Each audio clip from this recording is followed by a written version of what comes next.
James Bond, hein, c'est le surnom dans le vestiaire de Charles. Non, c'est Messi. C'est Messi. L'arbitre l'a dit. Toujours Messi. là au rendez-vous. Charles Diers, notre invité. On va revenir, Romain, sur cette rencontre SCO Laval avec le sauveur de la soirée, Charles Diers, qui marque ce but qui va peut-être apporter un gros cadeau en fin de saison. On aura l'occasion d'en parler fin mai. Et pour le moment, on va revenir sur ce SCO Laval. C'était un peu compliqué, hein. Tu t'inquiétais de ce match. Je t'ai écouté sur les ondes d'Oxygène Radio, qu'on salue, parce qu'il y a pas mal de changements dans l'équipe. Mais on retient les 3 points. Que ça a été compliqué quand même, hein, ce derby. Il a été laborieux. Pourquoi ? Parce que j'avais l'impression que les Angevins n'avaient tout simplement pas les jambes contre Laval. Et puis il y a eu un coaching payant, un coaching parfait de la part de Stéphane Moulin, qui fait rentrer Fodé Doré, qui fait rentrer Raled Ayari et Charles Diers. Et à la 92e minute, il y a cet éclair de Charles Diers, un but à la Lionel Messi, une petite faute au passage, que l'arbitre ne siffle pas, laisse l'avantage, laisse jouer. Et là, pour une fois, l'arbitre est bon. Très bon arbitrage. Et Charles Diers s'en profite. Et après, c'est un festival. Et c'est Messi qui se transforme. C'est Charles Diers qui se transforme en Messi. On peut revenir un peu, Charles, sur ce but. Il y a un taquet sur l'arbitre Ledaoui. 9 arbitres sur 10 en France auraient sifflé une faute. Mais toi, tu continues ton slalom. Et après, tu peux nous raconter. Après, je pense que le premier défenseur se jette trop vite. Donc, voilà, il est surpris de me voir arriver là aussi. Puis bon, là, voilà, l'arbitre l'a joué. Donc ça, c'est bien pour le jeu, parce que c'est vrai que le match a été pas mal haché en plus, notamment en première mi-temps. Et ensuite, j'arrive sur un autre défenseur. Après, c'est un peu à l'instinct, hein. Tu réfléchis pas trop dans ces moments, t'as pas trop le temps. Et voilà, c'est des gestes que tu répètes à l'entraînement quand tu rentres sur ton pied gauche de frapper premier poteau un peu à contre-pied du gardien, parce que pour eux, c'est là le plus compliqué à l'arrêter. Et là, voilà. Tu prends le côté fermé. Voilà, le côté fermé. Arnaud Baligeon anticipe de l'autre côté, comme quasiment tous les gardiens feraient dans cette position-là. Et même si elle est pas forte, elle est bien placée, elle va au fond pour notre plus grand bonheur. Thierry Lardeux, Charles Diers, c'est un peu l'éclair dans une soirée un petit peu pourrie, hein, vendredi soir, parce qu'on s'acheminait vers un 0-0, il n'y aurait pas eu de scandale pour les deux équipes. Non, mais alors. Laval est très déçu ce matin. Laval a bien joué, surtout. Je crois que c'est vrai qu'on peut parler de la fatigue, sans doute un petit peu chez les Angevins. Mais moi, je voudrais quand même noter la belle performance des Mayennais. On les attendait pas forcément à ce niveau-là. Bien en place, au milieu de terrain, costaud. Fabrice Domarcolino, qui certes a 10 kilos de trop, mais qui a beaucoup pesé. Il a été bon, hein. Il a été très très bon. Fabrice, il donne une balle de but à Bilal Hamdi, qui lui, un peu comme toi d'ailleurs, Charles, joue à côté fermé, mais il ne trouve pas le cadre. Oui, c'était compliqué. Belle équipe de Laval. Je crois que voilà, c'est sur les matchs de fin de saison. Est-ce que le SCO est un petit peu moins en jambes, ça c'est évident. Et des joueurs un peu fatigués. Comme Olivier, certainement. Ouais, mais j'ai revu le match. Alors, et c'est bien de revoir les matchs, parce que de temps en temps, on reste sur une première impression. On s'est dit effectivement, Aurillac, ça n'a pas été. Je révise un peu mon jugement, parce qu'il a. Il est un petit peu en dedans, parce qu'il a mis la barre très très haute. Hein. Je sais pas s'il est en dedans, il est peut-être un peu moins important, mais Duc, il a été quand même efficace, notamment dans son travail défensif. C'est toujours bien de revoir les matchs avant de donner un avis, parce que souvent à chaud comme ça, on a des flashs en tête. Je trouve que les Angevins ont peiné, parce qu'ils sont tombés sur vraiment une belle équipe en face, et que le duo Kéchirou Socri n'a pas bien marché. Je pense que Richard Socri a peut-être un coup de moins bien après être revenu, et puis Claudio revenait aussi. Voilà, ça c'était. Je crois que ces deux-là n'étaient pas dedans, et comme c'est eux les deux premiers défenseurs, ça a sans doute joué. Puis Charles, moi je vais souvent les voir à l'entraînement pour la télé, pour faire des images, et je m'aperçois que Charles souvent cadre beaucoup de ses ballons, beaucoup de ses frappes. Il me le reproche d'ailleurs de ne pas les montrer suffisamment à la télé, mais non, mais c'est vrai, je trouve qu'il y a une réelle efficacité, et c'est sans doute pas un hasard que tu la loges, quoi. Ouais, c'est vrai que depuis que je suis tout petit, pour moi, tu peux pas marquer si tu cadres pas, donc des fois vaut mieux frapper moins fort et cadrer que l'inverse, parce que voilà, c'est la base, et voilà, j'ai cet impératif en moi à chaque fois que je me présente devant le but, et voilà, ça te permet d'avoir beaucoup plus de pourcentage de réussite devant le but. Et si je dis que les Angevins sont fatigués, pour reprendre ce qu'a dit... C'est possible, oui, c'est possible. Il y a des joueurs sur qui on a beaucoup tiré. La saison est éprouvante. La saison est longue, voilà. D'habitude, à cette époque, on a les têtes vachement légères parce qu'on n'a plus rien à jouer. On est maintenu, voilà, on fait des beaux matchs, mais juste pour le plaisir. Là, forcément que mentalement c'est compliqué de maintenir l'exigence, et puis voilà, on a cette pression, pas cette pression, mais on a cette tension, voilà, on a tous envie d'y croire, et donc on y pense tous un peu plus au quotidien, dans notre vie de tous les jours, donc oui, c'est pesant, et c'est pour ça que la différence se fera mentalement, quoi. Il faut qu'on arrive à prendre du recul par rapport à ça. En te rasant, tu y penses tous les jours, c'est ça? Il est bien rasé. Non, oui, en te rasant, oui, c'est une expression. Oui, tu y penses un peu plus, forcément, ouais. Puis on t'y fait penser un peu plus aussi, parce que voilà, les gens sont vachement intéressés par notre parcours et nous suivent de près cette année. Ça, je ressens beaucoup ça cette année. Ils te posent pas la question, les gens dans la rue, alors vous allez monter? Hein, Et va leur répondre, toi. C'est comme quand on les croise avant les matchs, alors faut gagner ce soir. Bah oui, forcément, nous aussi, on a toujours envie de gagner. Mais tout ça à répéter, c'est vrai que c'est pas un peu lassant. Vous restez un peu dans votre bulle. Vincent Manceau nous disait le jour, je sors plus trop. Alors je sais pas si. Ouais, il a pas tort. Et oui, parce que, moi, c'est bien de parler de ça plutôt que c'est les problèmes là, votre président, machin, comme on a pu vivre il y a 1 ou 2 ans, quoi. C'est autre chose, c'est beaucoup plus agréable. Mais voilà. Ça peut être que régulier, parce que même nous, observateurs, on nous pose la question, est-ce que le SCO va monter? Alors, quand on est acteur, tous les vendredis soirs. Non, j'arrive, ça me pèse pas, non, faut leur répondre, oui, bien sûr. Voilà, non, puis un jour. On joue le jeu à fond, quoi, on n'est pas fou, et puis, exactement, ouais, c'est clair. Le 5e de Ligue 2, j'imagine qu'au quotidien, c'est quand même une joie de se voir aussi. Oui, puis on va à l'entraînement, c'est agréable. Ça fait 5 ans que je suis là, j'ai fait 3 matchs qu'on vit à Jean-Bouin extraordinaires quand même au niveau de l'angle. Les gens ils sont derrière nous. Avant ils se déplaçaient plus pour voir Monaco, Paris. Là ils viennent vraiment pour nous voir, pour nous supporter. Ils quittent pas le match à la 90e parce qu'ils veulent pas rentrer dans les bouchons. Ils attendent jusqu'au bout parce que ils savent qu'à tout moment il se peut se passer quelque chose. Donc c'est agréable. C'est 11 points glanés dans les arrêts de jeu. On enlève peut-être 2 points à Guingamp. Mais si je t'ai invité, Cyril Ardeux, c'est pour parler aussi de cet engouement. Tu as suivi le club et tu suis le club depuis presque 22-23 ans. J'ai fait des statistiques cet après-midi. Tant que ça, déjà. On a rarement vu ça, un tel engouement autour du club. Clairement, le dernier tel engouement, c'était peut-être en 93. Parce que la montée, Romain, on l'a suivi avec ce match face à Grenoble en Ligue 2. C'était un cran en dessous. C'était un cran en dessous des matchs justement de la saison où le SCO monte. Il y avait eu ce gros match là à Grenoble en national. SCO Grenoble avec ce but de Jérôme Moulinier à la dernière minute. Ouais, ça ressemblait à ces ambiances là, c'est vrai, sur un seul match. C'est un cran sur un seul match. Et là depuis oui, parce qu'au-dessus c'est la Ligue 1. Un mois et demi, on est à 15 000 de moyenne. C'est pas la D2, au-dessus c'est la Ligue 1. Donc au-dessus c'est Marseille, c'est PSG, c'est Beckham à Jean-Bouin, tout ça, donc ça fait les gens ils s'imaginent ça. Alors c'est vrai que pour l'instant ils viennent vous voir jouer. Peut-être la saison prochaine ils viendront voir jouer. Peut-être les autres, je vous le souhaite en tout cas. Ça ressemble à 90. Si j'aime pas comparer les deux équipes, les deux époques, les deux équipes, j'allais dire c'est un peu lapsus révélateur parce que c'est difficile de comparer dans le temps. 92, il y avait une longue attente aussi déjà parce que les Angevins attendaient ça depuis 13 ans. Donc là, c'est encore plus long, ça fait 20 ans.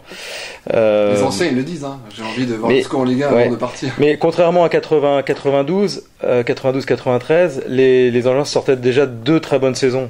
Voilà, ils s'étaient formés, rodés, ils avaient gardé à peu près le même effectif. On savait qu'ils allaient jouer le haut de tableau. Donc c'était pas une surprise, finalement, puisqu'ils sont montés à 2 journées de la fin. Là, c'est plus surprenant, quoi. Personne ne s'attendait à ce que les Angevins fassent ce parcours-là, franchement, cette année. Fred, l'attente est très très importante cette année autour du club angevin. Ouais, l'attente, et puis quand on regarde les spectateurs qui sont dans le Jean-Bouin, c'est jeune. Donc ils n'ont pas connu, tu parles tout le temps de 92, 93. Il y en a quand même, Fred. Ouais, mais il y en a, même comme moi ou Flo, on l'a connu, mais bon, on avait 7-8 ans, donc on l'a pas connu. C'est plus supporter. Si, j'ai même été armasseur de balle contre Montpellier. Non, mais c'est vrai, 20 ans, c'est extrêmement long. C'est une génération. Et quand tu regardes l'année dernière le SCO qui finit dans le ventre mou du championnat, tu t'attends pas à cette année qui rivalise avec le haut de tableau. C'est pour ça qu'aussi le public est surpris et le public suit de plus en plus le SCO. Petite déception quand même, c'est de pas avoir fait guichet fermé sur ce match-là. Alors certes, il y avait les vacances, il y a le 3-0 à Nîmes, et quand même celui-ci, plus ça va, plus les matchs sont importants. C'est un derby, il y avait 12 000. C'était un peu décevant, non, Charles? Fond de vous. Oh, nous, on n'est pas là à regarder à la centaine de spectateurs près. Après, ça fait 2-3 000 en moins que contre Nantes. Nantes, c'était vraiment impressionnant. Mais c'est vrai que les Angevins viennent aussi pour l'adversaire. Ouais, les Nantes, ils sont venus à, je sais pas, 1000-1500 quand même. Aussi, c'est vrai. Laval, je pense qu'ils sont venus à 300-400, pas plus. Donc voilà, il y a cette différence-là. Ce petit bémol, petite déception sur ce match. Après, comme tu dis, il y a les vacances. Ça va peut-être jouer un peu. Et puis la déception de Nîmes. Je pense aussi, ouais. Mais bon, voilà, c'était pas fini mathématiquement, donc voilà, nous on appelle tout le monde à venir nous encourager contre Tours, quel que soit. Allez à Auxerre déjà, c'est pas très loin Auxerre, hein. C'est 400 km, c'est 4 heures de route. 1 heure de Paris. C'est pas très loin. Il y a une chose vraiment quand même qui a changé diamétralement sur le public angevin. Avant il était suiveur, là il est plus supporter. Et c'est vrai que pour entendre un coach comme le coach de camp Patrick Garand parler de ce public fou, moi je me rappelle il y a 20 ans, Bernard Tapie disait c'est le seul stade où je peux donner les consignes à mes joueurs à 90 mètres. Là, il y a quelque chose qui est en train de changer. Parce que le supporter est obligé d'y croire, tout simplement. Là, le SCO est 5e, à 3 journées de la fin. C'est normal d'être supporter. À un moment donné, s'il n'est pas supporter là, il ne sera jamais supporter. Donc, non, je pense qu'effectivement, il y a un vrai engouement autour de cette équipe du SCO. Et qu'évidemment, par exemple, pour Charles n'a jamais connu ça au SCO d'Angers actuellement. Excepté le match contre Paris. Ouais, voilà, sur un ou deux, ou même les 2-3 fois on a reçu Nantes, ça s'est rapproché, mais voilà, non, là c'est vrai qu'on pourra en parler avec les gars, ça fait 3 matchs où on sent que c'est différent, que c'est encore plus que les années d'avant, et moi je me retrouve un peu quand je joue à Boulogne avec un public de supporters, et ça c'est super, quoi, c'est super. Toi qui as fait de nombreux clubs, Boulogne, Dijon, le SCO, là c'est plus Boulogne, le club qui va te... Au niveau du public, oui, là j'étais impressionné, j'étais en national, et les gens ils étaient là à 7h15, tous les échauffements, le stade était déjà presque rempli, et voilà, ils venaient nous supporter à l'entraînement, c'était au quotidien. Moi, Amiens. Non, Boulogne, Dijon Clermont. Et Clermont. Ouais. Oui, donc Clermont-Dijon, c'est des villes qui n'ont pas de passé de foot. Ouais. Donc voilà, c'était vachement tranquille. Là, Angers, on sent que par contre, il y a une exigence et une attente parce que c'est une ville qui a eu un passé en Ligue 1 notamment. Donc, et là, c'est bien, ouais, on sent que voilà, on est beaucoup plus supporté que par le passé. Ouais. Voilà. Aussi. Ouais, puis il y a, ouais, c'est vrai, il y a du monde au stade, mais c'est parce qu'il y a du monde, il y a de l'ambiance, c'est ça qui a changé. C'est que les gens font du bruit maintenant. Oui. Je sais pas ce qui s'est passé, il y a eu un déclic. Mais grâce au jeu peut-être, parce que c'est vrai que le jeu prôné par exemple par Jean Garcia à l'époque, c'était un jeu ultra défensif. On s'ennuie un petit peu. Voilà, il faut dire ce qui est. Alors que là, j'ai l'impression que le supporter qui vient voir le SCO d'Angers, il s'éclate. Il voit le SCO, il voit du jeu, il sait qu'il peut se passer toujours quelque chose aussi. Ça joue. Ça joue aussi, ouais. Il y croit. Donc c'est là-dessus que ça. Là, il y a plus de liberté avec Stéphane Moulin que Jean-Louis Garcia alias Manette. Ouais, c'est différent, c'est 2 entraîneurs différents. C'est vrai que le coach là, c'est ce qu'il souhaitait un peu en arrivant, en prenant la place de son successeur qu'il connaissait bien, c'était redonner un peu de liberté, notamment aux offensifs, parce que non, derrière c'est quand même assez impératif d'être bien discipliné pour bien défendre, mais devant c'est vrai qu'il faut une part d'insouciance et de liberté, et ça on l'a retrouvé un peu grâce au coach. On avait vraiment l'impression, Thierry, que Jean-Louis Garcia bridait certains joueurs. Ça faut le demander aux joueurs, mais c'est vrai que c'est dur à dire. Oui. Il y a sans doute beaucoup plus de consignes pour les joueurs offensifs, de travail, etc. Je dis pas que les attaquants travaillent moins, ils travaillent peut-être un peu moins quand même. Puis Jean-Louis Garcia il a quand même fait de belles choses. À la fin on s'est un peu lassé de tout, les joueurs aussi je pense, donc voilà, c'est tout nouveau, c'est tout beau, il n'y a pas du jeu tout le temps parce que c'est vrai que c'était pas un grand match contre Laval, mais il y a c'est ce moment où on se dit ils vont réussir à faire quelque chose, et bing, Charles sort de sa boîte. Tu parlais de Monsieur Cottrell, il a été très bon tout le match aussi, parce que là il a laissé jouer, mais il a laissé jouer beaucoup d'actions comme ça fait vraiment plaisir de voir un arbitre, puis en plus il exclut Gimbert, je sais pas ce qu'il lui a dit. Non, moi non plus, j'étais le premier surpris. C'est étonnant parce qu'il sort le jaune et derrière, puis dans la foulée, pas réussi à lire sur les lèvres de Ghislain Gimbert. Je pense que c'est une vraie insulte pour qu'il sorte quelque chose aussi rapidement. Ouais. Vous pouvez aussi lui dire merci, peut-être, parce que, à 10 contre 11, ils étaient pas ridicules non plus. Et ils peuvent égaliser en fin de match. Bien sûr, parce que ça nous a rappelé quand même aussi, la fin de match de folie, parce que vous continuez à jouer malgré tout. Voilà, c'est ce qui fait aussi le charme de cette équipe, quoi. Cette dalle angevine, Romain, qui apporte des points, c'est 11 points glanés dans les arrêts de jeu de la 90e à la 95e minute. C'est impressionnant, c'est 11 points. Ça fera peut-être la différence parce que le SCO a gagné beaucoup plus de points qu'il en a perdu dans les arrêts de jeu, c'est clair. Et toutes les équipes à Jeanbouin le disent, contre Angers, il faut jouer 95 minutes. Je sais pas comment on peut appeler ça. Est-ce que ça s'explique pas, je crois. Je suis pas sûr que ça Est-ce puisse que c'est de la s'expliquer. réussite C'est pas C'est de rationnel. la chance quand ça arrive plus d'une fois. C'est ça. Donc c'est de la Non mais réussite. ça se travaille pas non plus. Non, Ça se travaille pas, mais ça se provoque. Ça se provoque. On a quand même une volonté de pas regarder le temps d'écouler, de se dire bah zut, 30 secondes c'est fini. Non, on y va. Et il y a une part d'insouciance aussi. Il y a une Quand on part voit d'irrationnel quand Voilà, le quand on dit voit souvent, notre Stéphane tour, Moulin. notre tour notamment Dijon, Lens, c'est 2 buts. Tours, Que le tu but, marques le une but fois, de Pierre-Etienne à Tours, il est significatif aussi. C'est un défenseur qui est Ah qui est là-haut, quoi. c'est une en sacrée infériorité action numérique. numérique. Tour, hein, c'est pas un coup de bol, un cafouillage dans la surface. Hein. Il récupère, il dribble, tac, tac. Enfin, on a traversé le terrain. C'était C'est du vraiment. remplaçant quand même.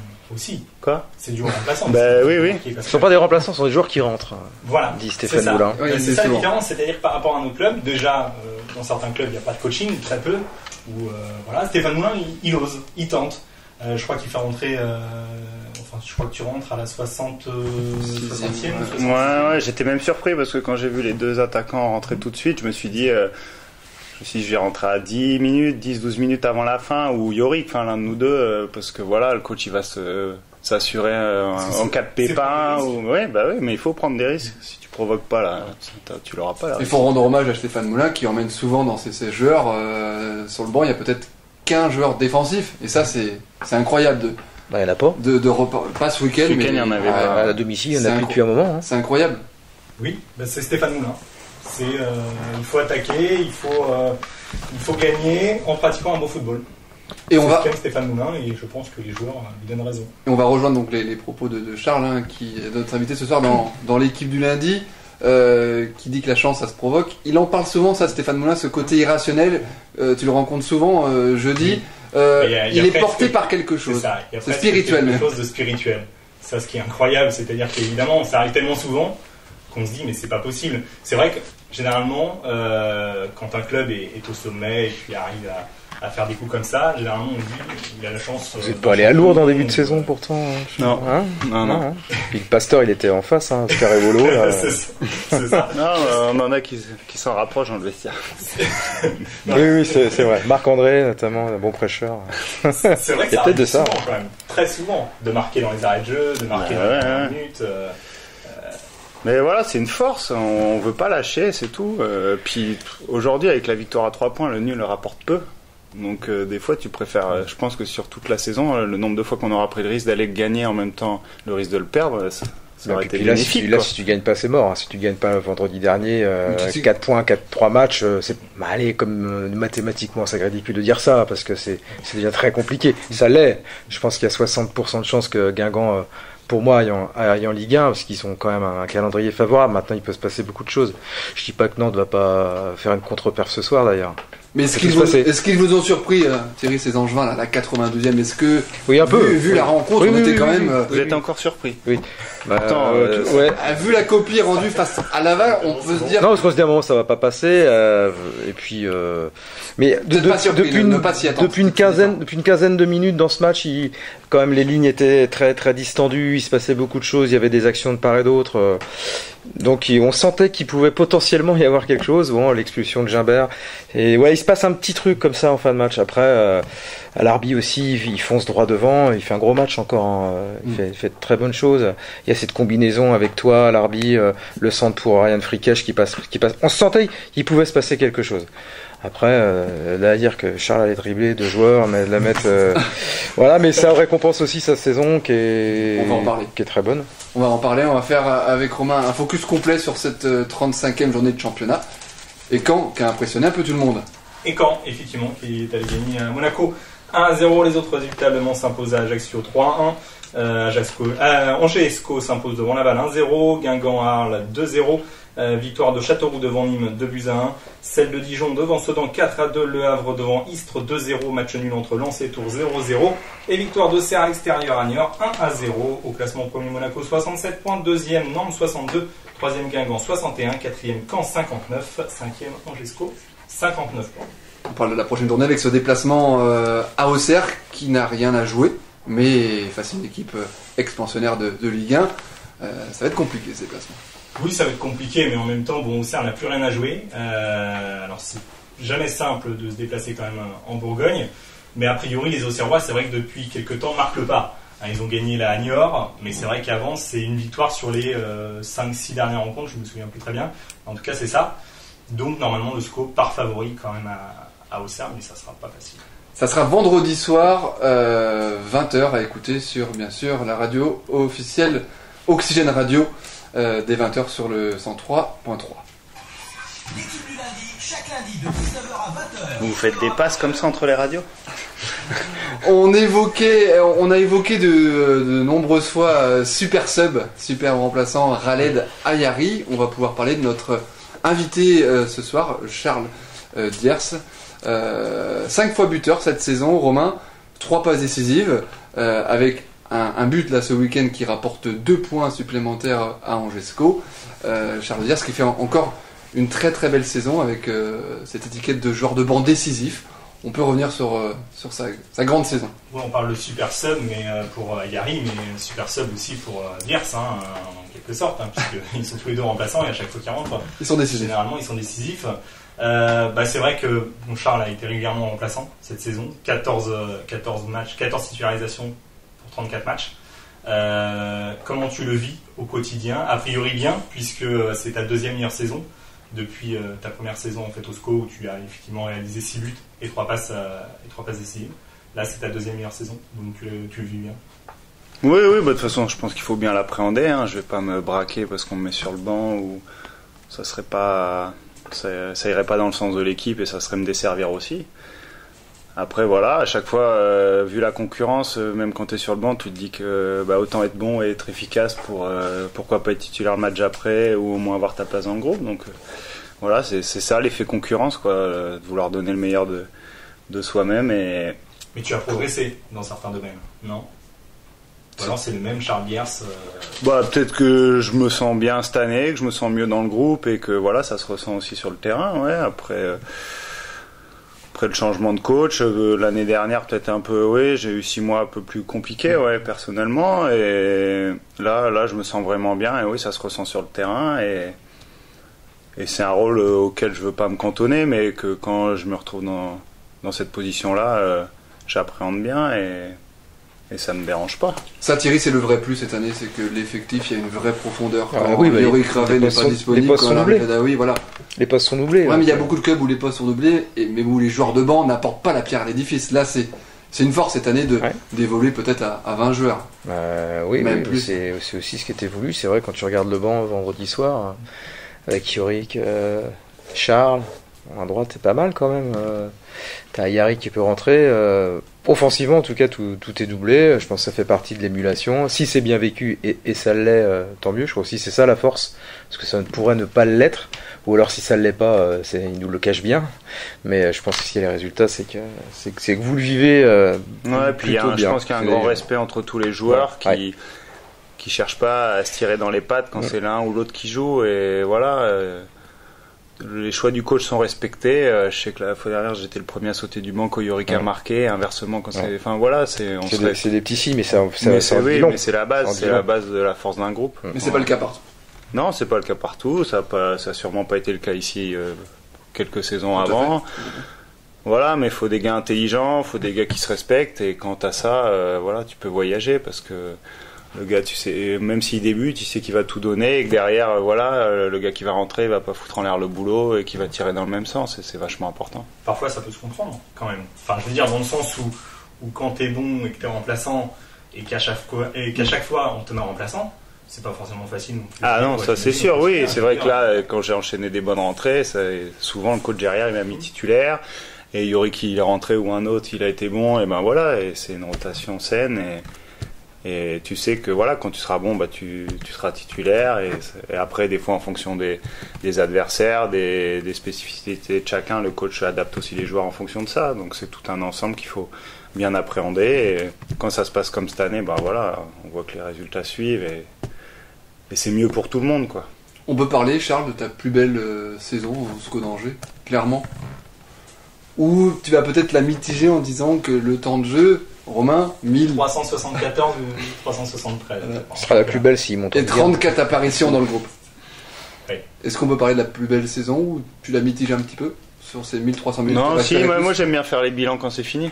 Ah. Il reste 3 matchs, donc non, mais je pense que c'est celle où je suis le plus consistant dans le jeu. Ça, c'est par rapport aux autres années où j'avais peut-être plus des hauts, des bas. Là, je pense que j'ai un niveau minimum que j'ai réussi à atteindre sur tous les matchs. Voilà, il faut accepter 1 ou 2, mais voilà, je pense que sur l'ensemble, c'est beaucoup plus homogène. Puis ouais, je me sens bien, je suis bien dans ce groupe et voilà, je peux. Et plus de complémentarité avec ton ailier gauche qui a la même VM que toi, donc ça, il chambre souvent et il dit j'en ai marre quand je fais des sprints, il y a toujours Charles qui est sur la même ligne que moi. Ouais, il y a une bonne complémentarité, une bonne entente entre tous les joueurs et.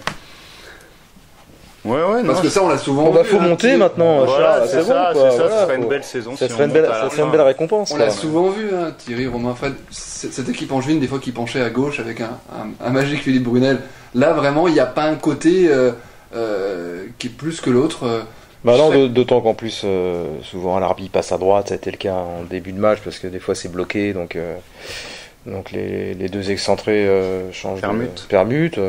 Non, il y a vraiment maintenant faut monter, Charles, pour que la saison soit vraiment réussie. Ça me va bien. Le problème c'est que Guingamp s'accroche, ils vont être compliqués quand même à déloger, je pense. Guingamp qui reçoit Lens vendredi. Et puis Caen est capable de coiffer tout le monde. Hein. Moi, Caen, le match qu'ils ont fait ici, non, c'est pas facile. Oui, mais c'est pas facile. Sauf qu'ils sont venus faire un nul ici, c'était pas facile. Ils sont allés battre Monaco, c'était pas facile. Ils vont imaginer que Nantes ce soir coince un peu à la maison. Hein. Le camp Nantes dans une semaine. En tout cas, c'est passionnant. En tout cas, c'est passionnant. En tout cas, Nantes. Moi, je fais pas de pronostic. Hein. On peut pas, c'est impossible. En fait. T'as jamais été très bon en même temps pronostic. Non, mais là, tu peux pas être bon, c'est pas possible. Si, moi, je pense que Monaco va monter. Voilà. Thierry. Pardon. Là, tu t'es mouillé. Là.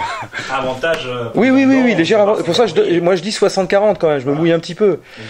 Mais Lens est capable d'aller accrocher. Il paraît. Non, c'est sûr. Les Guingampais n'ont pas été bons du tout à Arles, mais ils sont un peu comme le SCO aussi. Ils arrivent à se défaire de situations compliquées. Ouais, mais ils vont Ajaccio à l'extérieur. Ça c'est compte de côté. On en reparlera. Mais en tout cas, Fred. Ajaccio ne joue pas à Ajaccio. Oui. Donc c'est sur terrain neutre. On sait jamais. En tout cas, Fred, si on parle encore de monter ce soir, c'est bien grâce à notre invité Charles Dias qu'on a voulu rendre hommage ce soir, parce que s'il n'avait pas marqué ce but à la Messi, comme dit l'Arabie Jadaoui en zone mixte à la fin du match, il serait pas en claquette. C'est grâce à lui, c'est grâce à tous les joueurs avant. Là, c'est vrai qu'on le reçoit ce soir. C'est vrai que là, on parle de ce but-là, mais avant, même après, si Maliki il sort pas l'arrêt en fin de match, son but on l'oublie complètement. C'est la barre. Sans rabaisser le but forcément de Charles, mais voilà, c'est la force de cette équipe, c'est qu'ils soutiennent les uns aux autres. Quand il y en a un qui est un peu moins bien, l'autre derrière va le sauver. Là, c'est ce soir. Et ce week-end, c'était Charles Dias le héros. Le week-end d'avant, ça aurait pu être Maliki. Voilà, c'est ce qui fait aussi que le SCO joue toujours la poursuite pour la Ligue 1. C'est que chaque match, tu as un héros. Ça a été Alarbi contre Nantes. Là, c'est Diers contre Laval. Donc, c'est cette force du Ayari contre Caen, ouais, tu as raison. C'est vrai. Ayari aussi contre Caen. Parce que c'est un groupe avec quand même des individualités. Donc, Voilà, c'est la force du SCO. Et ce soir, c'est Charles qui est dans les feux des projecteurs, et puis on espère que sur les 3 derniers matchs ça sera 3 autres joueurs, et puis qu'à la fin de saison si c'est Charles 3 fois ça ira très bien, ça va le champagne à la fin de saison. Mais tu disais, Romain, que tu les voyais favoris à Auxerre. En tout cas sur papier. Non, mais il n'y a plus de papier. Il n'y a plus de papier qui compte en fin de saison. Il n'y a plus de papier. Et heureusement d'ailleurs, parce que si on se dit ça, ça sert plus à rien. Ils sont complètement. C'est toujours dur de gagner la Coupe. C'est toujours plus facile de jouer une équipe qui a plus rien. Attention, ils viennent de changer de président. Il y a des joueurs qui veulent se montrer. C'est quand même une belle équipe qui n'arrive. On peut plus faire de pronostic quand tu vois que Guingamp devait battre Clermont à domicile. Ils l'ont pas fait. Je pense que cette Ligue 2 est passionnante. Et il va se passer encore beaucoup de choses. Par exemple, voilà. Donc arrêtons les pronostics. Monaco, il a des choses à jouer. On en reparlera, messieurs, lundi prochain. En tout cas, merci Charles d'être passé dans le magazine Équipe du lundi. Merci à vous de votre accueil. Et on se retrouve dès la semaine prochaine, et avec, on espère, plus 3 points avec cette victoire à Auxerre, qui pourrait insuffler encore de très belles choses pour la suite. En tout cas, bravo pour cette saison incroyable, parce que même s'il n'y a pas de montée, messieurs, on aura été ravis cette saison de suivre le SCO. Non, mais faut se préparer à tout. On espère cette montée, mais avantage Guingamp, clairement, parce que 2 points supplémentaires. Bien sûr. Merci Charles d'être passé dans le magazine Équipe lundi. Merci à vous. Et nous on continue notre tour d'actu des sports angevins.